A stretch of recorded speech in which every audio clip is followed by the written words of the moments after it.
Hey buddies, welcome back to a very special episode of Buddy Talk with me, your host, Paul Palelli. Why is it special? Well, joining me today is the President Commissioner of PT Telkom Indonesia, Bapak Bambang Brodjonegoro. Pak Bambang, thank you for joining us here today. I really appreciate you taking the time out of your busy day.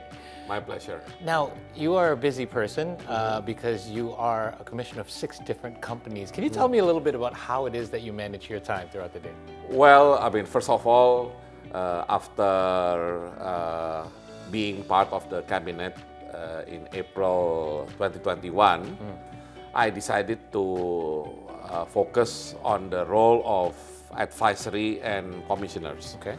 So that's why, even though I'm now in the board of the 6 companies, 5 of them are listed in the Jakarta stock market, but I can focus maybe most of my time to deal only with the role of commissioners. Right. Plus, of course, I was back to my alma mater, University of Indonesia, continue my profession as a professor in economics. So by combining both the academic now and with the corporate side, I think it has been a good mixture for me.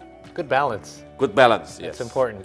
So lately, digitalization is the talk of the town, as we know, and you as Telkom's President Commissioner, how do you accelerate digitalization in order for us to strengthen our status or our position in the global sense of the word? Yes, certainly the first, we have to create the awareness, especially to all, not only to government, but also to the public in general, plus more importantly for the corporates, to start their digitalization process. Of course, digitalization in government, in community, as well as corporate would be different from one to the other. Okay.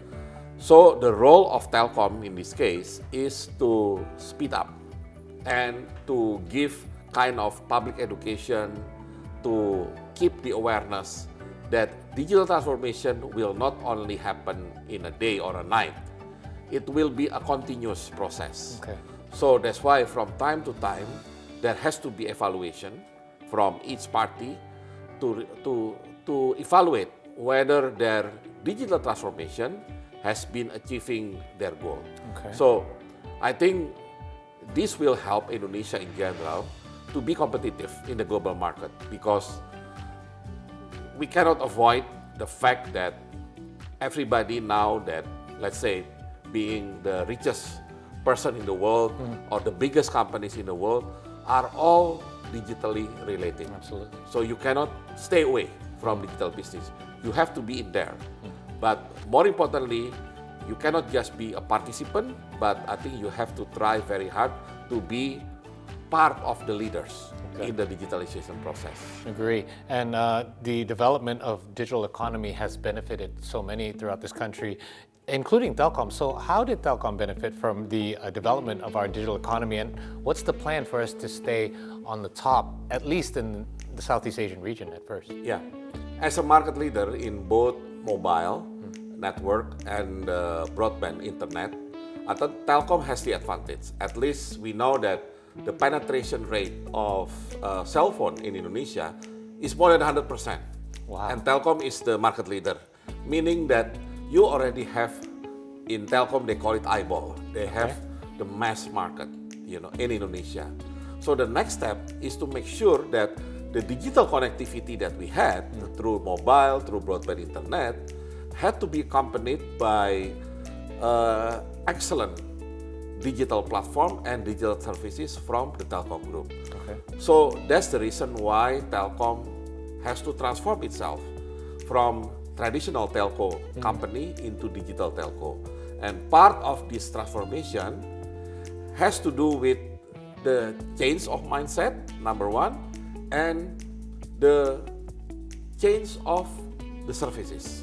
Okay. So it means that if we are already the market leader in the traditional telco, now the challenge is, can we still be the market leader in digital telco by we have to remember, we have to understand that digitech company has been a big company. So Telkom will be in the position, yes, you are trying to be digital, but at one point you are still telecommunication company. Right. So I think the best strategy in order to get the advantage of the digital economy is to Telkom to collaborate closely. Of course, it has to be profitable with digital tech company or with reputable name in the digital industry. I think that will be the key for Telkom in getting the benefit. Win-win situation for all. Certainly, yeah.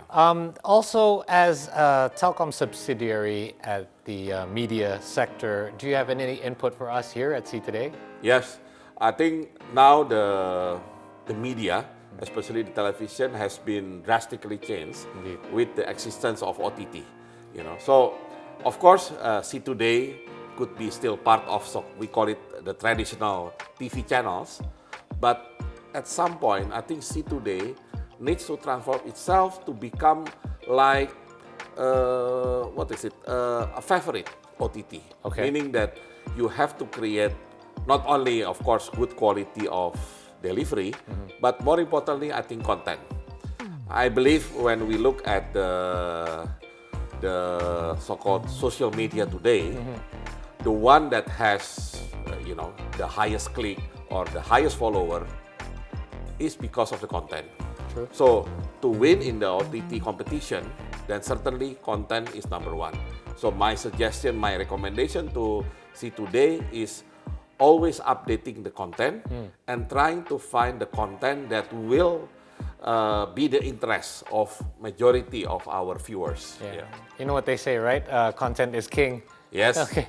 So we have our first little surprise for you. Our team has prepared something, and I want to get your thoughts.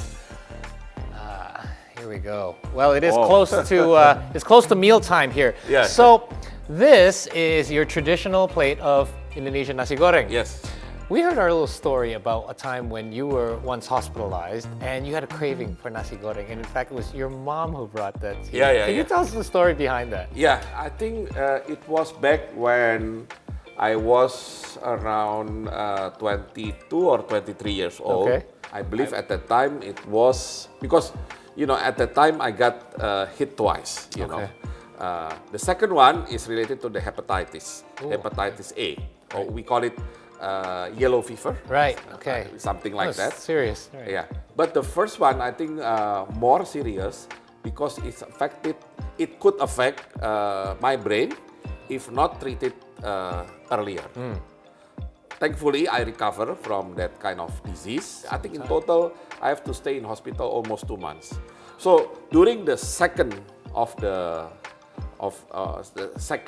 month, then I feel that I'm okay. So I'm sick of the so-called traditional hospital food. But thankfully, at the hospital, at Rumah Sakit Pertamina Hospital, right, they provide me with nasi goreng. So it really fits with my appetite. Okay. So I eat that. Then because at the time I was very young, then I eat it quickly, and I still feel hungry.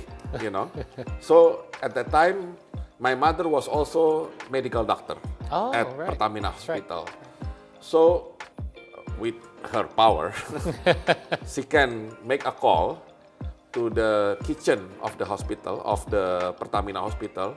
Please give my son another nasi goreng. I don't believe it happens to other patients, but thankfully I got this. So. And certainly nasi goreng is one of my favorite food even until now. It probably meant, it was a good sign. It probably meant you were recovering because that meant you have your appetite back. Yeah, that's the reason why I eat why I need another nasi goreng. Right, and it's good to think you have what we call a inside man, or in your case, inside woman, to help you get that extra portion. Yeah. Let's get back to business a little bit. You mentioned recommendations for us. Speaking of recommendations, experts have recommended a trading buy strategy for PT Telkom Indonesia's shares. Now, it has, they say, a potential return of 13.6%. Okay. And this is mostly due to Telkom's 5 bold moves, namely fixed and mobile convergence, infrastructure, data centers, B2B digital services, and digital business. What are your thoughts on these recommendations? Yeah, I think 5 bold moves trying to give guidance to Telkom how you can move smoothly from the traditional telco into digital telco. Right. And if you look at those 5 bold moves, they are centered mostly on the digital connectivity. So that's why FMC came first. I mean, as one of the main recommendation, because that's basically not too much on digital, but more on connectivity. But certainly with the existence of digital connectivity, then Telkom has to restructure internally, because now the mobile is served by Telkomsel, while when you are, subscribing for broadband internet, you subscribe to IndiHome. It looks like that they are 2 different products, might come from 2 different companies. And in fact, internally, there are some so-called complication regarding the existence. In fact, we are worried that these 2 will so-called compete to each other. Because, for example, now, if you are in your car, you might rely on your mobile. But once you are home, you already have IndiHome, you might, get rid of your mobile. Everything will be done by Wi-Fi. That's true. Right? So, it's not good. It's like Telkomsel and IndiHome trying to compete to each other. And especially if Telkomsel already has Orbit with fixed wireless, then it might be another competition like with cannibalizing IndiHome. almost, right? Yes. So we want to avoid cannibalizing, and we have seen what has happened in other parts of the world. Right. Everything is done under the FMC. That's for the connectivity. But then, as I mentioned, it's not connectivity. It's not only connectivity, it's services, it's also the platform. That's why data center now has become like the darling of the investment everywhere in the world, because people feel the demand for the data center will be huge. And in Indonesia, as you know, once there is a big opportunity, everybody rushing trying to invest. And Telkom should take the advantage by being the leaders, because Telkom already has data center for a long time. True. So this is time for Telkom not only to re-energize their existing data center, but to expand and trying to be not only national player, domestic player, regional player. So that's why data center is important, and of course the infrastructure. Because now, for example, we depend sometimes so much to the subsea cable that goes through Hong Kong, Singapore, Batam, and Jakarta. What happens if something's wrong with the connection? Correct. Then our internet, mobile will be disrupted, right? So we need another line. It means the investment in infrastructure will be critical. Plus, to support the FMC, then we need to highlight the efficiency of the infrastructure itself. And last but not least, because we are talking about digitalization, the digital product itself. And digital product can be divided into B2B and B2C. For B2C, of course, Telkom, especially Telkomsel, can work with other big players. I think it's suggested to work with other big players. Same with B2B. And in fact, in B2B, in my opinion, there will be a big market for Telkom as a source of revenue aside from the traditional mobile, broadband internet, data center. Now you have this B2B IT. And of course, you have to be adaptive to the latest technology in the cloud, in the data analytics, and also artificial intelligence. So there are a lot of opportunities if Telkom really trying to do these 5 bold moves.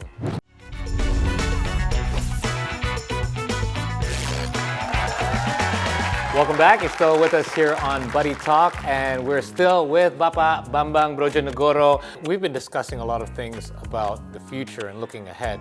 Let's now shift gears a little bit and rewind a bit into the past when you were first asked to be minister back in 2014.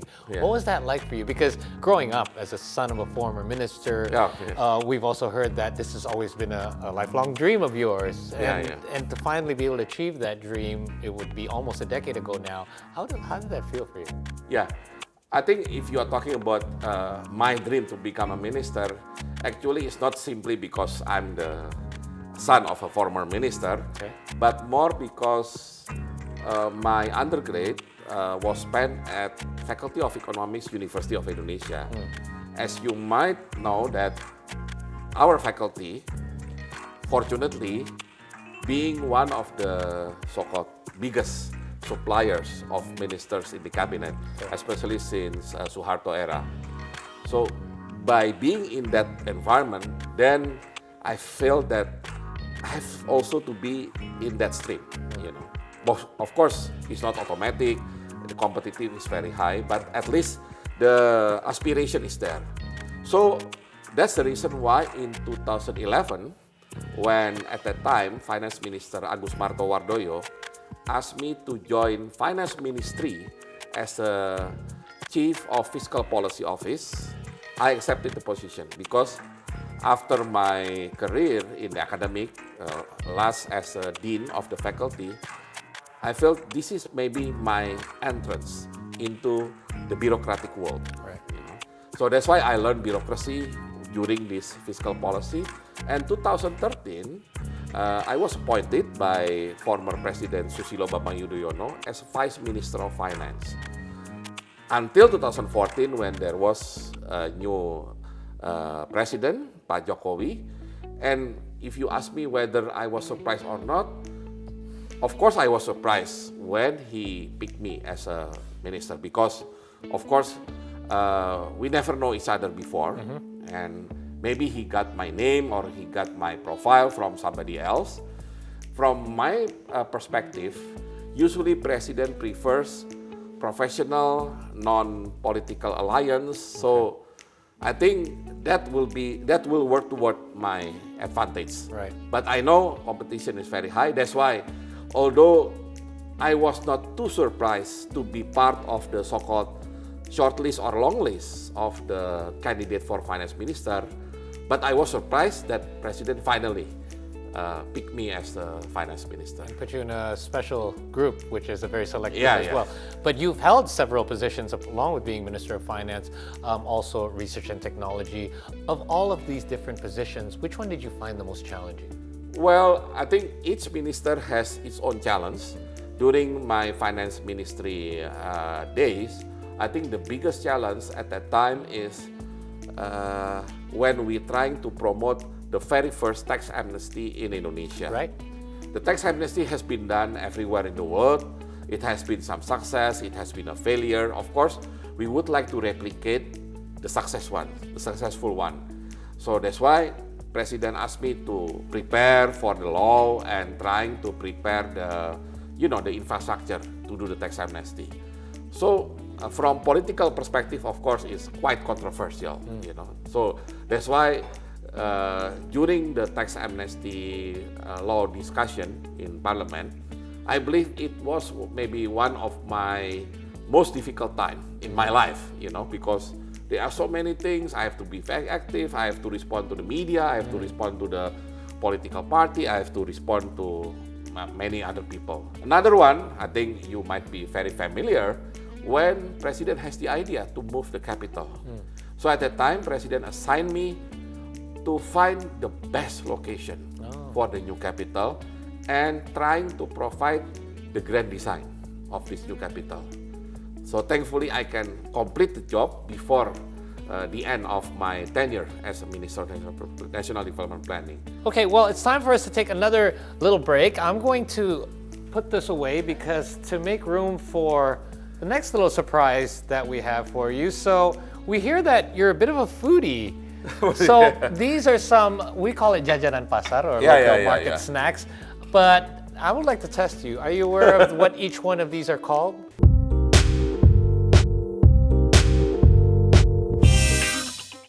Yeah, I think this one we usually call pastel, Okay. but I don't know if in Manado it's called panada. Correct. Yeah. Yes. This particular one is panada because you have to see what's on the inside. Usually it's ikan, right? Yeah, Some from kind of inside. fish. Yeah. Correct. I mean, if meat, usually we call it pastel. That's right. And basically, pastel actually came from Iberian Peninsula, either Portugal or Spain. Okay. Yeah, that's why they have influence, and that's why we have this. And we still have it to this day. pastel, or in panada. All right. You know, in Argentina, this kind of food is called empanada. Empanadas. With yeah, beef, I'm familiar with that. beef. Oh, And that's Argentina is, where of that's course, from. Spain, colony, right? Right. So that's why the Oh. Iberian Peninsula. I don't know why I didn't make that connection before. Okay. How about the others? Are you familiar with the colorful ones there? The colorful one, let me think. This one right here. This is I eat this yes. It's, quite often. It is putu mayang. Putu mayang, yeah. Correct. Yeah. I was not familiar with this because I actually, over the years of me living in Indonesia, I had to familiarize myself with market snacks, and this has become one of my favorites. Oh, okay. Mostly due to this little sweet sauce that Yeah, comes yeah, with yeah, it. yeah. It's one of my favorites. So we have the panada here. What is the last one? Are you familiar with this? Yeah, this one we call it kue cucur. That's right. Yeah, yeah. I mean, it's I think from Java. Yeah. Oh, this is Javanese. Okay, Yeah, I this is think so, some yeah. brown sugar in it as well. Yeah. So there are tons of market snacks or jajanan pasar here in Indonesia. Yeah. Do you have any favorites? Well, my favorite actually, still related to the rice. Okay. And there are two type of the rice snack that I like most. First, maybe this is more from Chinese, called bacang, and the other is maybe from Java, is aram-aram. Aram-aram. Yeah. So those two are basically rice with something, Similar, something right. inside. Yeah. Same basic structure. Same basic structure, different shape. Okay. So why don't we dig in, because we're about to take a short break here on Buddy Talk, but we have more to come with our very own special guest here, the President Commissioner of PT Telkom Indonesia, Bapak Bambang Brodjonegoro. Why don't we have some of your coffee and help Okay. yourself to Yeah, some of yeah. the snacks here. We'll be right back, buddies, after this.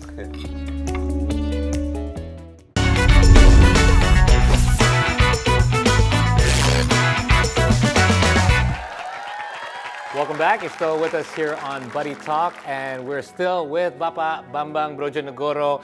We talked a lot of business. Let's talk a little bit about your personal life. Now, you Okay. and I share something in common. We both have lost our fathers, but yours happened at a very young age. In Yeah, fact, yeah. you At were 7 years years old. old. Yeah. What was that like for you, losing one of your parents at such a young age? Yeah, I think if somebody asks me whether I remember my father, and my answer would be vaguely.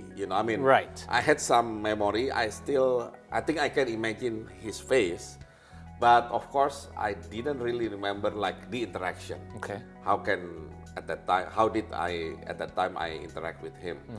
So when my father passed away in 1973, I think, then of course we have to adjust ourselves, and thankfully my mother was really in charge by being a single parent, and finally being able to raise her 3 sons.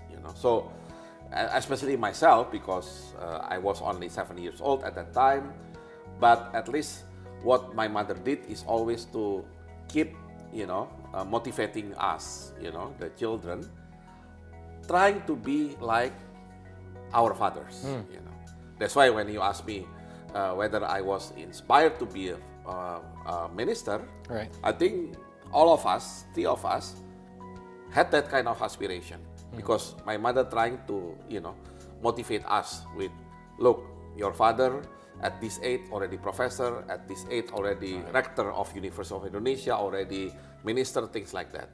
So it really motivates us, especially in the school, in academic life. And quite interestingly, 3 of us, finally, when we finished all of our academic level until PhD level, all of us PhDs, and we decided all of us to be docent, to be professors or lecturers. Right. And my mother also, after my father passed away, she didn't, she worked as a doctor, medical doctor, but at the time only general practitioner. So at 75, 2 years after my father passed away, she took her specialization in dermatology. That's what it is. Yeah. So she took that and she finished that in 1980 at University of Indonesia as well. Wow. But then, of course, when we became the professors or lecturers, then we also try to be part of the so-called public officials. Right. So let's dive a little bit deeper there. You did mention, so your father was a minister and your mother was in the medical field, but your father didn't start off in that direction. In fact, he was a chemical engineer when he studied, my father graduated as a chemical engineer. Right. And you yourself went in the economic direction. Yeah, I was the only one that, if you remember the two fields that we have to choose when we were in high school. Right. Either you go for natural science, basic science, or social science. Yes. Right? So I was the only social science in the family, although my high school is on the natural science. You know. But then I feel that I didn't really like, chemistry, physics. For me it's a little bit too hard. But I like math. Okay. I like math. I like, of course, English. So finally I decided, and also at that time the Faculty of Economics, University of Indonesia, was very famous because majority of Suharto's economic minister coming from the faculty. So I think maybe if I choose this faculty, it will be interesting. Right. Although I didn't know anything about economics when I was in high school. Okay.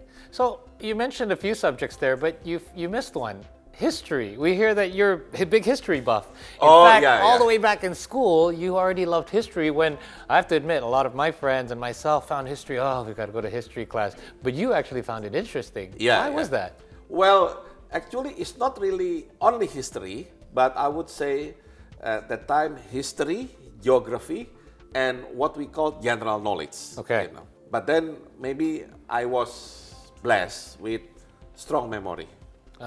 So that's why for history, geography, or sometimes general knowledge, even though, let's say, tomorrow is like an exam day, I don't have to learn. I don't have to study. It's all up here. Everything is already here. It's up to whether I'm good enough physically, to really listen to the question and answer right way. Okay. But in general, I was really blessed with that strong memory, and it really helps even until now. So whenever I have conversation, then it's easier to connect from one topic to the others. Right, and it really helps to have a good memory when you're interested in history because it benefits. Oh yeah. I mean history number one, but actually my most favorite one is geography.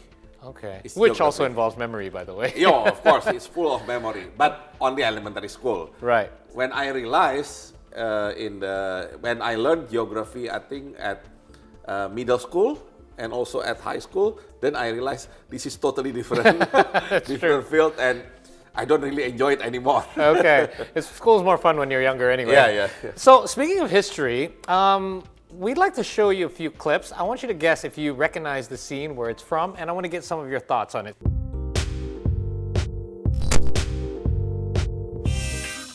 So we're going to start off with this first one. I don't know if you recognize this. It's from a film. Yeah.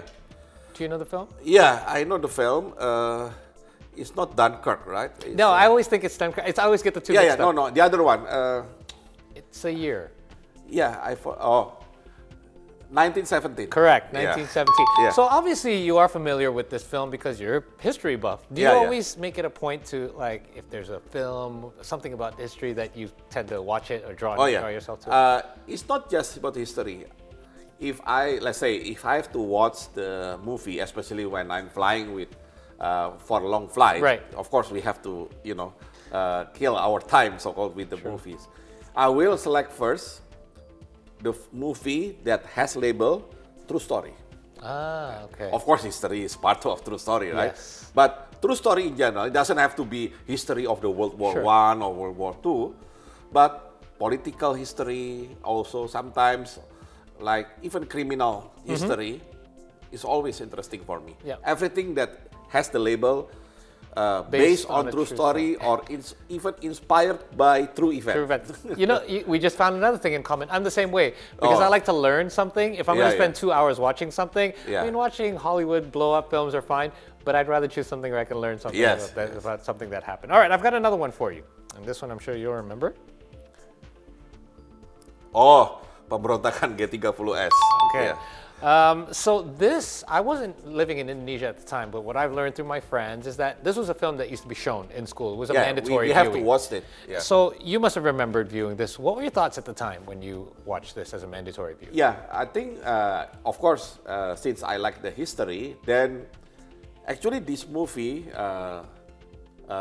gave me ideas that if you want to know history much better in more detail, of course you can read the story or you can watch the movie. I think that the movie inspired me to create my attraction to the history or the based on true story movie. Right. Because we know the story, we already read the history book, and we can see the movie. It's the visualization of the story of itself. history. It I think I believe in Indonesia we should do more. Right. You know, visualization. I know it won't be commercial. It won't be like box office, but somebody has to do it because I think it's important, especially for our younger generation. Very true. I don't think, let's say, anybody who was born in 1990 or 2000 has understanding about this event, for example. And it's happening too. I mean, there was a recent film, autobiography, that is something that told a story about civil servants back in the day as well. And that has gotten international acclaim as well. Yeah. I've got one more, speaking of international acclaim. You must recognize this scene. Oh, the Godfather one. The Okay, first so you know Godfather. even which one is. You're a fan because of this. Marlon Brando is still there. That's right. Godfather 2 already Al Pacino. Correct. So you're a fan of the Godfather films? Yeah, I mean, initially not, because, you know, when the movie was there, I was not allowed to go to the theater, right? I mean, underage. But then when I, you know, feel comfortable to watch the movie, I think the movie is very good. You know, although it's not based on true story, it's based on the novel, basically. But the story, I think, tells you a lot about the real life of mafia. It's actually based on a lot. I mean, I would argue Based on, yeah, it's a lot of real happenings as well from those days. Do you have a favorite? Godfather 1 or 2? I'm not going to include among the three Godfathers, I would say maybe Godfather 3 because that's the end, and there is a scene that I think has relation with the true event. Something related to at that time to Vatican. Right. There's a famous line from that movie. I'm sure you know it. Keep your friends close, keep your enemies closer. Oh, yeah. What do you think about that line? Yeah, it's always there in politics, especially.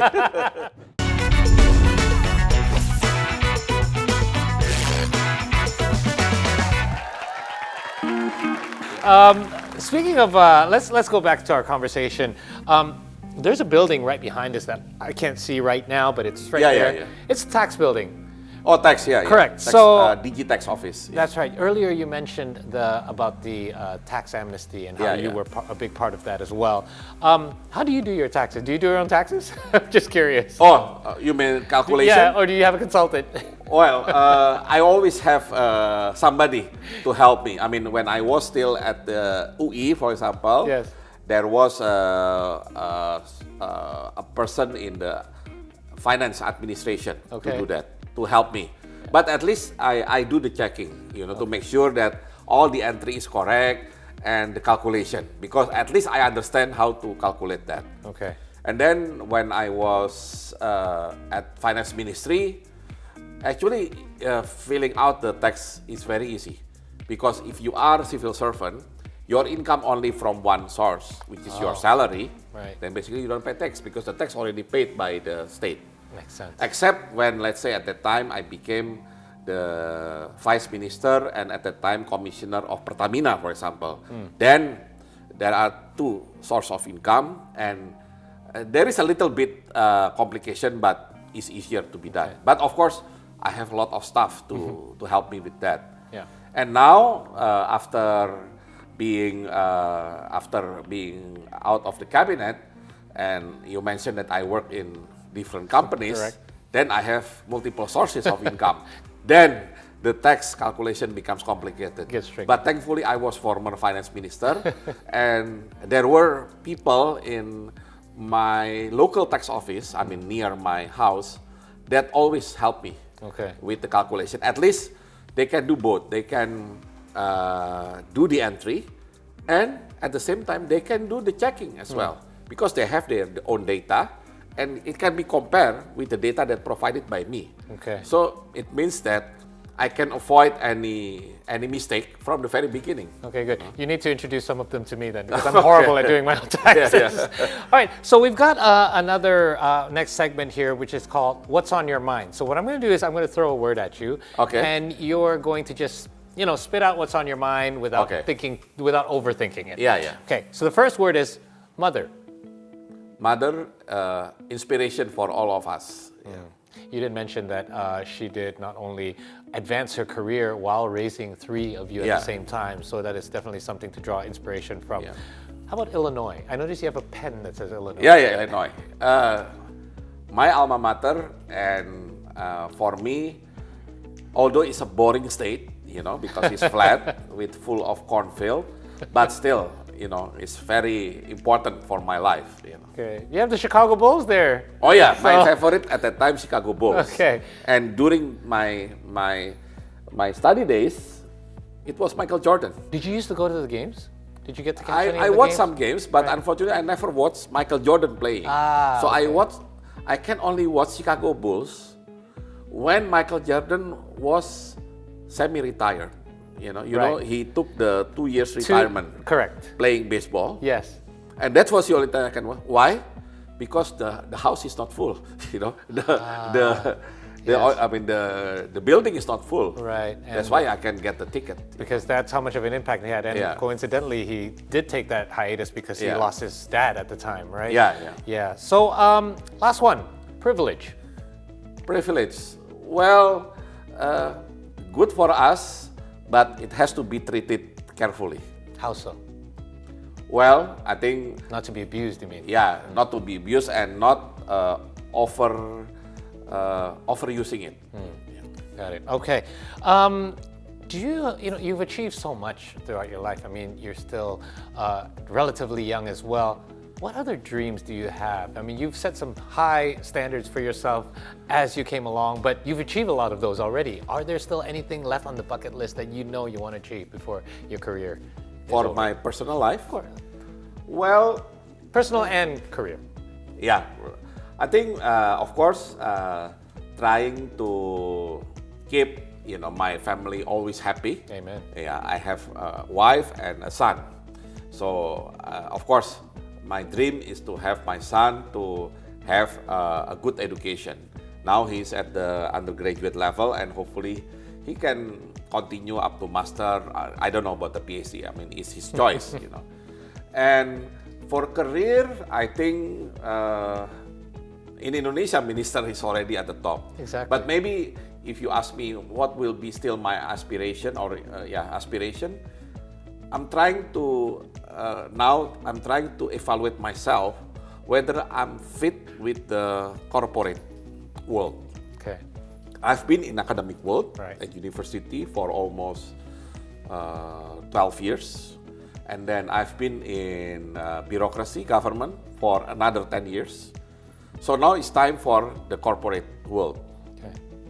So I'm now still evaluating. Of course, I'm not going to have the ambition as a CEO or CFO, but at least with my current position as advisor or commissioner, and hopefully part of entrepreneurship, hopefully it will be my next dream, to be comfortable in the corporate world. And I hope that you get to achieve that dream and complete your list as well of things. Yeah. Now, we've also discovered one last thing that you are very interested in, which is the sport of badminton. Can you tell me a little bit about your interest in badminton? Why the love for badminton? In fact, I could tell by your footwear that you like badminton as well. Yeah. So, what is it about badminton that has drawn you to it? Well, of course, I become like the fans of badminton. I mean, as a observer during my elementary school days. Okay. You know, maybe not many of people at my age still remember the Thomas Cup final of 1973 at Istora. Wow, the glory days. Yeah, glory days. And I still remember, one by one, all the players, especially between Indonesia and Denmark at the time. Right. And at that time, people are really anxious to see Rudi Hartono playing Sven Pri. Sven Pri already, passed away. Rudi is still there. So, and also I remember the men's double. At that time, Indonesia so dominating in men's double, and thankfully continuing to be like that. It's very unfortunate that our men's singles still struggling to be at the same level like Rudi Hartono, Taufik Hidayat, or Lim Swee King in the past. But that was my first time to enjoy badminton, and I start playing badminton. Of course, playing in front of our house. But then we started to play seriously. You might not, you might be surprised in Illinois. Oh, okay. Right? Because in Illinois, first, we have many Indonesian, and we always together, right? I mean, because we're like we are lonely in foreign countries, and we are trying to friend to other Indonesians. Sure. So, and then we can use our gym facility free as a student, right? Right. But to get the court for playing basketball, even volleyball or tennis, is so hard, so competitive. Because you have to reserve first. Sure. And we always lost to others. But when I see the badminton, it's almost empty. Nobody's using it. Nobody's using it. So we decided, why don't we play badminton? And we play badminton regularly at that time. And that's the time that I start to love badminton more than tennis. Because previously I learned tennis. Right. But then I enjoy more badminton, especially after playing in Illinois. And then when I was in finance ministry, then I started to take private lesson badminton, just to make sure that I can really play with the proper techniques. Okay. And then after that, we have the groups. There are more and more people coming into the group. And finally, we decided, because of the age and because I also injured once after playing double in badminton, we played triple. Triple? Yeah. So 3-on-3? 3-on-3. Kind of like basketball. Yeah. Like in basketball, but okay. basketball 3-on-3, this is 3-on-3 on different field, right? Okay. So it becomes very, exciting, and then we make a group already now more than 30 people. Wow. Yeah, playing badminton twice a week. So you still play regularly then? Yeah, in fact, tonight I'm going to play. Well, fancy a match against myself then? Bambang, thank you so much for your time. Thank you It's so been much. great talking to you. Yeah. We do appreciate your time. Buddies, unfortunately, we are out of time here for this very special episode of Buddy Talk, but I would like to thank the President Commissioner of PT Telkom Indonesia, Bapak Bambang Brodjonegoro, for joining me here today. And I hope that you've all found this conversation insightful. And make sure you tune in every Saturday and Sunday night, only on See Today at 8 p.m. My name is Paul Palelli. On behalf of the entire Buddy Talk team, signing off for now. We'll see you next time. Take care. Bye-bye.